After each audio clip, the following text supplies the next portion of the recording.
मन धागा धागा जोडते नवा. लेखिका मेघना माने यादव. अभिवाचन मनाली तुंगे झाडे. भाग 64. लाजून हासणे अन हसूनही पाहणे. हो, मीच राजीव. बट सॉरी आई, साखर आणायचं विसरलो. दोघांकडे हलकसं हसत त्याचं बोलणं. माफ करा हां, ते मला वाटलं. आई ओशाळूनच राजीवकडे पाहत होती आणि किंचित डोळे मोठे करत खदखदून हसणाऱ्या नितीनरावांना. मला कल्पना तरी द्यायची. बघतेच नंतर तुमच्याकडे. किती ते खिखी करणं. पुरे आता. मूकपणे दिलेला दम आणि नितीनराव गप्प. आई, माफी नका मागू. मलाच टेन्शन आलेलं. असं न सांगता आलो आहे. काय बोलावं सुचत नव्हतं. मीही सहजच बोललो. मोकळा हसला आणि आईबाबाही हसलेत सोबत. त्याच्या वाक्याने वातावरण सहजच खेळीमेळीचं झालं आणि मनावरचा ताणही निवळला. मेघा जियासोबत सोफ्याच्या जवळच उभी. राजीव, किती गोड. टेन्शन आलेलं हे सहजच मान्य केलं. त्याने हाताला धरूनच आर्याला सोफ्यावर बसवलं आणि आता आजी आजोबांचं लक्ष तिच्या बँडेज बांधलेल्या पायाकडे गेलं. पिल्लू, हे काय ग? पडलीस का? आजोबा शेजारी बसूनच पायाचे निरीक्षण. डोळ्यात काठोकाठ भरलेली काळजी. आर्या, अगं कितीदा सांगितलं जपून खेळावं. आजीचा समोर उभं राहत शिस्तीचा सल्ला आणि काळजीने मेघाकडे पाहिलेच. तिनेही डोळ्यांनीच सर्व ठीक आहे असे जाणवून दिले. आई, बाबा, ट्रू टीम लीडर काय असतो याचं उदाहरण आर्या आहे. पाय ट्विस्ट होऊनही क्षणात घेतलेला योग्य निर्णय. तिच्या प्रयत्नांमुळे आणि अलर्ट असण्यामुळेच आपली शाळा मॅच जिंकली. माझी आर्या स्ट्रॉंग गर्ल आहे. तिच्या दुसऱ्या बाजूस बसत राजीवने तिला थोपटले आणि ती सहजच त्याला बिलगली. आजी आजोबांची सूचक अन आनंदी नजरानजर. कविता, पाहिलत ना? माझी आर्या म्हणाला राजीव. मी म्हणालो होतो ना, जमतंय दोघांचं हळूहळू. हो जोशीबुवा, पाहतेच आहे. ही लब्बाड पण त्यांच्या कुशीत शिरून बसली आहे. छान वाटतात दोघे असे. पाय मुरगाळला आहे, फ्रॅक्चर नाही. होईल बरा लगेच. हो ना आर्या? त्याने हसतच तिला दिलेलं प्रोत्साहन. आजी आजोबा, मी पण आले आहे. जियाने आजीला हलकेच मिठी मारत लक्ष वेधून घेतलेच. तू तर लाडू माझी. जिया, आम्ही कधीची वाट पाहत होतो. कधी भेट होणार विचारच करत होते. तिला मिठीत घेत एल शेप सोफ्याच्या दुसऱ्या बाजूस जाऊन बसल्या. बरं झालं आलात. राजीवकडे पाहत छानसं हसल्या. आता निवांत बसत त्याने आई बाबांना हात जोडून नमस्कार केला. उन्हाळा आहे हे कारण देत नितीनरावांनी अंगावर अडकवलेली सैलसर पांढरी बंडी अन लेंगा. कविताताई हळूच त्यांच्या बंडीची बाही ओढून नजरेने सुचवत होत्या. शर्ट घालून या. हे कसे दिसते आहे? राजीव आहे समोर. अन बायकोचा इशारा लक्षात येताच नितीनराव आत गेले. शर्ट चढवून बाहेर आले. घरच्यांची ख्याली खुशाली विचारत अन सांगत राजीव या सर्व छोट्या छोट्या गोष्टी मनात साठवत होता. आई बाबा, असं मी म्हणालो सहज. I hope it's okay. म्हणजे मेघाचे डोळे एक क्षण चमकले. But she was happy. ते गोड हसू होतं डोळ्यात. आय मीन, मी त्यांना आंटी अंकल किंवा सर आणि मॅम असं बोलायला हवं का? नो, आय थिंक आई बाबा बोलणं छान वाटत आहे. सिम्पल आहेत दोघेही. I like that. म्हणजे माझंही टेन्शन कमी झालं. आई थोड्या स्ट्रिक्ट वाटतात चेहऱ्यावरून, पण त्याच माझ्याशी जास्त बोलत आहेत. मेघा, तुमचा बोलका स्वभाव, may be because of I, and you look like I. But तुमचे डोळे सेम बाबांसारखे आहेत. बाबाही छान आहेत. हसरे. तुमचं मोकळं हसणं बाबांसारखं. जियाला तर त्या दोघांकडून लाड करून घेताना पाहून छान वाटतं आहे. अजून एक आजी आजोबा तिला मिळाले. खुश आहे. मेघा, अँड हे काय? तिथे लांब उभं राहून हळूच माझ्याकडे बघायचं आहे का? आईबाबांची नजर चुकवून. आणि मी बघितलं की पुन्हा लाजरी मेघा. पलभर के लिए देखना और फिर नजरे झुकाना. अच्छा है ये शर्मा की मुस्कुराना. It's fun. मोठे समोर असताना आंखों से बातें. ये मुलाकात यादगार रहेगी. आर्या आणि जियाने मॅचचं केलेलं रसरशीत वर्णन. शेवटचा निर्णायक क्षण आणि आर्याचं पडणं. त्यानंतर तर आर्या भारावून राजीव अंकल आणि हॉस्पिटल ही घटना अगदी रंगवून सांगत होती. तो मात्र जिया आर्याचं बोलणं ऐकत सोफ्याच्या दुसऱ्या टोकाला उभ्या मेघाकडे हळूच पाहत शांतच. बरं झालं तुम्ही होतात. आमच्या मेघाची धावपळ झाली नाही. आई एकीकडे राजीवचं कौतुक करत नजरेनेच मेघाला पाणी तरी आण हे सुचवत होती. मेघा किचनकडे वळली. देवा, खूप आभार. सगळं छान वाटत आहे. रुळलेच सगळे. दडपण कमी. राजीव, मनमोकळा संवाद सुरू आहे. बरं वाटत आहे. तुमच्या त्या वाक्याने मन जिंकली बरं तुम्ही. माझ्या आईबाबांना किती सहजच हाक मारलीत. क्षणात आपलंसं केलं. नात्यांमधलं अवघडलेपण संपुष्टात. आई तर भारावलीच आहे. आणि बाबा, कोण ते कौतुक डोळ्यात. कुटुंब असंच असतं ना. सहजच एकमेकांशी होणारा संवाद, हसणं, आनंद वाटणं. आणि राजीव, तुमचं काय सुरू आहे. सारखं माझ्याकडे पाहणं. हरेक वाक्याला माझ्याकडे पाहायलाच हवे का. ते चष्म्यापाठचे हसरे डोळे. आई बाबा बसले आहेत. मुली आहेत. काय म्हणतील ते. तुम्ही पण ना. किचनच्या दारातून डोकावणाऱ्या राधाताई मेघाकडे पाहून डोळे मिचकावून हसत होत्या आणि मेघाने हळूच एक चापट त्यांच्या दंडावर मारलीच. ताई, छान आहेत भाऊजी. कुजबुजत पाण्याचे ग्लास भरत राधाताई हसल्या आणि फ्रीजला टेकून राजीव आणि बाबांच्या गप्पा ऐकणारी मेघा गर्रकन वळली. राधाताई, भाऊजी काय. अहो, असं काही बोलू नका. जियाचे डॅड म्हणा किंवा दादा, असं काहीही म्हणा. ट्रे उचलणारच होती की थांबली. नाही दादा नको. जाऊ दे, तुम्हीच ठरवा. काहीही न सुचून पुन्हा ट्रे उचलला.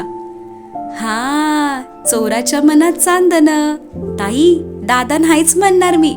भाऊजीच म्हणणार. मेघाच्या दंडाला हळूच चिमटा काढलाच आणि तिने लटक्या रागातच राधाताईंकडे पाहिले. राधाताई पण ना. भाऊजी काय. मी ताई आणि हे भाऊजी. इश्श, हे काय सुरू आहे कालपासून. कालच अभिमन्यूचं भाभीजी म्हणणं मनातून पुसून टाकत होते. तोवर राधाताईंनी राजीवना भाऊजी बनवलं. सकाळी प्रिया तर प्रपोज आणि लग्नापर्यंत पोहोचली. देवा, का सगळे आमच्या पाठी आहेत. खरंच आमचं नातं तसं वाटतं आहे का. छे, मी काहीही विचार करत आहे. पण मग काल रात्रीचा आमचा संवाद, लॉंग टर्म कमिटमेंट आणि ते गाणं, राजीवजींचं ते सूचक बोलणं, म्हणजे तेही असा काही विचार नाही. ते म्हणाले वी नीड टाइम. असंही राजीव आणि मी. नाही, प्लीज नो. चिडका कांदा. काही वेळापूर्वी भांडत होते माझ्याशी. स्पष्टीकरण विचारलं तर म्हणतील आपण आपल्या जवळच्या व्यक्तींशीच भांडतो, रागावतो. बोलण्यात तर कुणी हात धरू शकत नाही. नुसते खेळ शब्दांचे. चुकून CFO झालेत. लेखकच व्हायला हवेत. कविमन तर आहेच, अधेमध्ये जागृत होणारे. जिया, आर्या आणि राजीव समोर छोट्या टीपॉयवरच ट्रे ठेवला. चहा कॉफी करू का सरबत. उन्हातून आला आहात. आईने विचारताच राजीवने चोरूनच मेघाकडे पाहिले. राजीव, का. तुम्हाला आईस्क्रीमचा अजून एक टबच आणून देते. खूपच ऊन लागत होतं ना. किंचितसे हसत दुमडलेला ओठाचा कोपरा. मेघा, आईस्क्रीम खाऊन आम्ही सर्व तर खुश आहोत, पण तुमचा राग काही थंड झालेला नाही. त्याचं काय करावं. आई, काहीच नको. ते येताना आम्ही. वळून जिया आर्याकडे पाहिलेच. आजी, अगं मी फर्स्ट हाफमध्ये 2 गोल केले. मॅच जिंकलो. आम्ही आईस्क्रीम खाल्लं. आणि त्यानंतर त्या आईस्क्रीम संडेच्या सुरस वर्णनात आर्या रमली. किती फ्लेवर्स आणि कशी मज्जा आली. मग सुरू झाले कथाकथन. Ice cream calories and aunty uncle वाद. आंटी तर डॅडवर रागावलेली. डॅड पण हट्टी.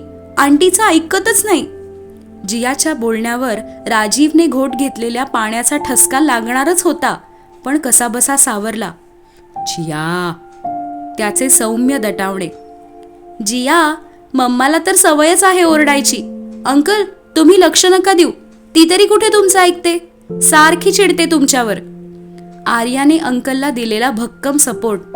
आर्या, मेघाने डोळे मोठे केलेच. अन मग जिया आर्याने केलेलं मेघा राजीवच्या भांडणाचं रम्य वर्णन ऐकून दोघांकडे आलटून पालटून पाहत टाळ्या देत हसणारे आई बाबा. एकमेकांकडे अन मुलींकडे पाहात ओशाळलेला तो अन कावरी बावरी ती. काय हे राजीव, पाहिलत, म्हणून म्हणते या चंगूमंगू समोर वाद घालू नका. खरंच आहे ना, तुम्ही माझं काहीच ऐकत नाही. मेघा, तुम्हाला चौक आहे छोट्या छोट्या गोष्टींवर तुतू मॅमे करायचा. मग जिया आर्याला बोलून काय उपयोग?